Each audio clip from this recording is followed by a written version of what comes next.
Owayengukaputeni weqembu le-Highlanders ndawonye leqembu lesizwe elama UThulani Biya Ncube uthi ikusasa yomdlalo wenguquko leZimbabwe izakuba lengqubelaphambili nxa kungavuselelwa inhlelo zabasakhulayo.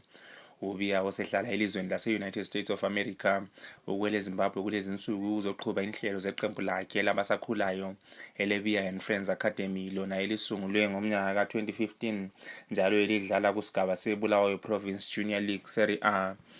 Sekuleminyaka embalwa lomdlali leqembu lakhe beqhuba umncintiswano wabasakhulayo oweBiya and Friends Tournament wona Uphathisa amaqembu aphatheka kuwo ngempahla zokusebenzisa nxa bedlala ibhola. Ngokubona kwami, I think junior policy now people are starting to realize ukuthi junior policy important ngoba thina sadlala mina ngadlala lawo aba players amaningi ngadlala lawo first team ngadlala lawo from under 16 under 7 under 18 so I think ikho kwasinceda ukuthi